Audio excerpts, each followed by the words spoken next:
खेलिला गजानन देख पलना गौरा के अंगना।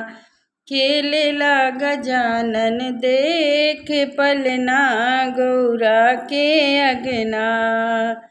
सिरवा पे मुकुट सोहे कानवा में कुंडल सोहे।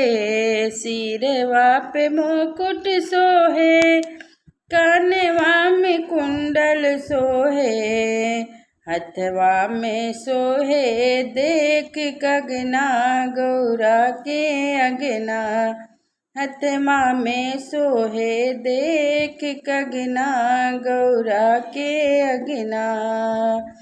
गलवा में मोतियन हरवा पियर जनेऊ सोहे। गलवा में मोतियन हरवा पियर जनेऊ सोहे। सिंदूर तिलक सोहे लीलार हो गौरा के अंगना। सिंदूर तिलक सोहे लीलार हो गौरा के अंगना। तन पे पीतांबर सोहे अंगूरी मुदरिया सोहे। तन पे पीतांबर सोहे अंगूरी मुदरिया सोहे। पैजन शोभे देख चरणवा हे गौरा के ललना।